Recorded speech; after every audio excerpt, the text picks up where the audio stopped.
Le nord-ouest et le sud-est de la Centrafrique, en proie à une situation sécuritaire inquiétante des hommes armés, sèment la désolation à travers des exactions sur la population sans que l'armée centrafricaine et Wagner les arrêtent selon les habitants. Les détails à retrouver dans cette édition. Yoweri Museveni sera encore candidat pour un 7e mandat à la présidentielle de janvier prochain en Ouganda. Une nouvelle qui réjouit ses partisans mais très mal reçue du côté du principal parti de l'opposition. Nous y reviendrons également en détail dans cette édition.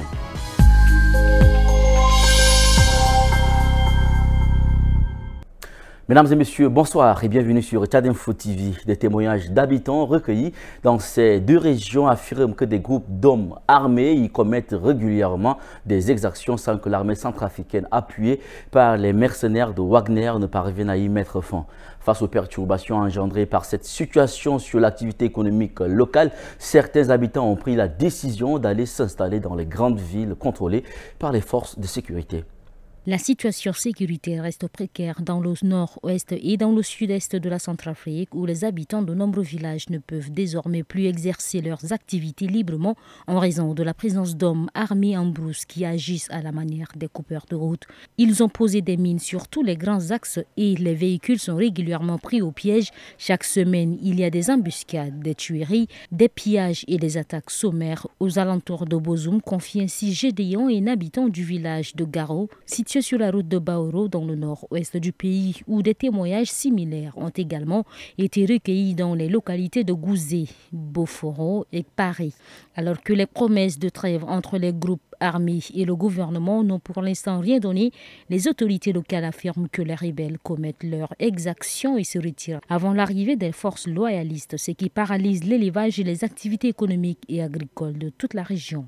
Dans le sud-est de la Centrafrique, la situation est particulièrement délicate dans le Haut-Mbomou à cause de la persistance du conflit impliquant les miliciens du groupe d'autodéfense Azand-Ani, PIB, les forces armées centrafricaines, les mercenaires de Wagner et des supplétifs issus de la rébellion UPC. Si l'accalmie constatée ici depuis la mi-mai incite de nombreux habitants à tenter de regagner leur village proche de Mboki, Obo et Zemio, des hommes armés continuent malgré tout de s'aimer la terreur. Face à cette insécurité qui conduit à une hausse des prix des produits alimentaires et à des difficultés d'accès aux services sociaux de base, non sans conséquences humanitaires graves, certains habitants ont pris la décision d'aller s'installer dans les grandes villes contrôlées par l'armée et ses alliés. De son côté, le gouvernement centrafricain se veut rassurant et affirme que des stratégies sont développées pour mettre un terme à ces menaces. Le président Yoweri Museveni a confirmé samedi 28 juin son intention de briguer un 7e mandat à la tête de l'Ouganda lors de la présidentielle de janvier prochain. Si elle ravit son propre parti, la nouvelle est en revanche accueillie avec fatalisme et résignation au sein du principal parti d'opposition. Au pouvoir à Kampala depuis bientôt 40 ans, le président Yoweri Museveni, aujourd'hui âgé de 80 ans, a confirmé son intention de briguer un nouveau mandat, le 7e, lors de la prochaine élection présidentielle prévue en Ouganda au mois de janvier prochain. Dans un message publié sur la plateforme X samedi 28 juin en fin de journée, celui-ci a déclaré avoir fait acte de candidature auprès de son parti, le Mouvement de résistance nationale, qui a modifié la constitution à 2 reprises pour lui permettre de prolonger son règne.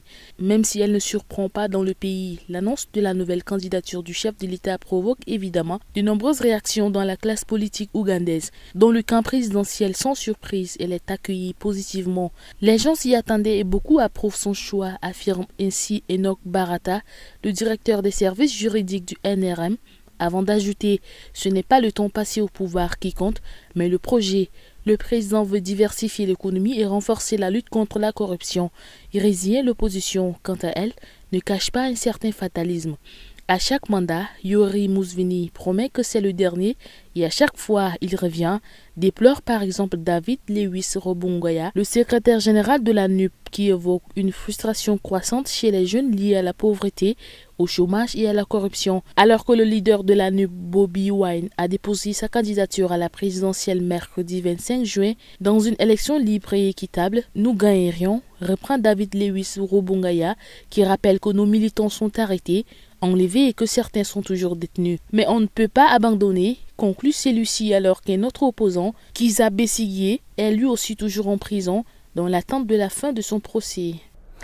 Après plusieurs rebondissements, 6 groupes armés, dont le plus connu, la Codeco, ont signé un protocole de paix 28 juin pour mettre fin au conflit qui ensanglante la province de l'Ituri dans le nord-est de la République démocratique du Congo. Suivons les détails. Cela s'est passé à Aru, au nord de Bunia, dans la province de l'Ituri, à l'issue de 5 jours de dialogue intercommunautaire qui ont réuni groupes armés, représentants communautaires et sociétés civiles, et ce, avec le soutien de la mission des Nations Unies pour la stabilisation en RDC. Au soir de ce vendredi 27 juin, 4 groupes armés, Codeco, RFPI, FIPIC et Chini Yatuna, ont signé un protocole de paix pour la cessation des hostilités, mais 2 autres, Zaïre et Mapi, se sont abstenus en signe de protestation contre une attaque menée le matin même par des miliciens Codeco contre un camp de déplacés qui a fait plus de 10 victimes. Samedi 28 juin, après d'importantes tractations et pressions, un porte-parole de la Codeco a reconnu l'attaque et promis une enquête. Dans la foulée, les 2 groupes armés réfractaires ont finalement apposé leur signature au document. Tous promettent la cessation immédiate des violences, la libre circulation des personnes dans la province. Ils promettent surtout de ne plus circuler armés et d'intégrer les programmes de démobilisation. Reste maintenant à appliquer cet accord qui n'est pas le premier. Le problème soulève un notable de la région, c'est qu'une fois désarmés, ces miliciens se retrouvent sans rien, sans moyens de subsistance et finissent par reprendre les armes. Il faut que le gouvernement intensifie son programme de démobilisation et surtout de réinsertion, ajoute ce notable, afin de donner une chance à cet énième accord de paix en Ituri.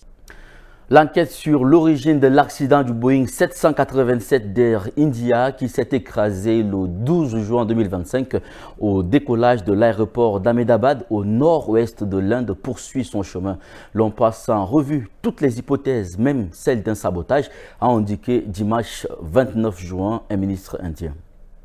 Tous les angles de la catastrophe du 12 juin sont examinés, a déclaré le ministre délégué en charge de l'aviation civile, Murlidhar Mohl, en réponse à une question sur un éventuel sabotage posé sur la chaîne d'information NDTV. La catastrophe aérienne la plus meurtrière dans le monde depuis 2014 a fait au moins 279 morts, selon un bilan provisoire de sources policières rendu public 2 jours après l'accident. Un seul passager assis près d'une issue de secours à l'avant de l'appareil a miraculeusement survécu à sa chute avec 242 personnes à bord sur un quartier résidentiel de la ville peu après son décollage. Au moins 38 personnes ont été tuées au sol selon ce même bilan de sources policières. Le pilote a émis un appel d'urgence juste après avoir quitté le sol, a fait savoir le ministère indien de l'aviation civile sans révéler à ce stade d'autres détails sur les causes de l'accident. Des images vidéo diffusées après le crash montrent le Boeing Dreamliner incapable de prendre de l'altitude puis s'écraser au sol dans une boule de feu orange. Dans son entretien à NDTV, Mohl a évoqué parmi d'autres le scénario d'une panne simultanée des 2 moteurs de l'appareil. Mais cela n'est jamais arrivé, a-t-il rappelé. Le rapport d'enquête nous permettra de dire si les moteurs ont eu un problème, s'il s'agit d'une question d'alimentation en kérosène et pourquoi les 2 moteurs ont cessé de fonctionner, a ajouté le ministre. Il est trop tôt pour dire, mais quelle que soit la raison de l'accident, elle sera connue, a poursuivi Mohl, évoquant un rapport dans les 3 mois. Les 2 boîtes noires de l'aviation, l'enregistreur des données techniques du vol et celui des conversations dans le cockpit sont en cours d'analyse en Inde, a indiqué mercredi 25 juin le bureau des accidents de l'aviation civile indienne. Le crash du vol 171 d'Air India à destination de Londres est le premier impliquant un B787 entré en service en 2011. L'aviation civile a ordonné au lendemain de l'accident une inspection des 33 autres B787 en service à Air India. Mohl a répété dimanche que cette opération n'avait révélé aucun problème. À ce jour, les médecins légistes ont pu, grâce à l'ADN, mettre un nom sur 260 victimes. Le travail d'identification est toujours en cours.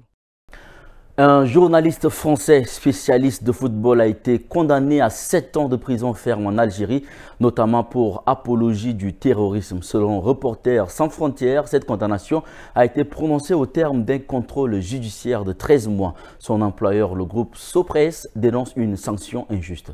Christophe Glazis, journaliste indépendant de 36 ans et collaborateur des magazines SoFoot et Society, a été condamné à 7 ans de prison en Algérie. Il avait été arrêté le 28 mai 2024 à Tizi Ouzou alors qu'il préparait un reportage sur le club de football JS Kabylie. Selon Reporters sans frontières, il lui est reproché d'être entré avec un visa touristique, de faire l'apologie du tourisme et de détenir des publications portant atteinte à l'intérêt national. Reporters sans frontières dénonce une décision injustifiée, expliquant que les échanges du journaliste avec le président du club remontent à 2015 et 2017, avant que ce dernier ne soit lié au MAC, organisation classée terroriste par Alger en 2021. Un appel sera déposé ce lundi 30 juin. Rien n'échappe à la politique aujourd'hui, déplore RSF. Le fondateur de Sopress, Franck Hannes, appelle à tout faire pour que Glazis retrouve ses proches. Le journaliste a été transféré en prison dès sa condamnation. Un nouveau procès n'est pas attendu avant octobre. Cette affaire s'inscrit dans un contexte diplomatique tendu entre l'Algérie et la France, marqué par des expulsions de diplomates et un gel des coopérations, après que le président Emmanuel Macron a soutenu un plan d'autonomie marocain sur le Sahara occidental. En désaccord avec Alger, le climat s'est encore détérioré avec l'arrestation de l'écrivain Boualem Sansal, condamné en première instance à 5 ans pour une atteinte à l'unité nationale. Son verdict en appel est attendu mardi. C'est la fin de cette édition. Merci pour votre attention. L'information continue sur Tchad Info TV.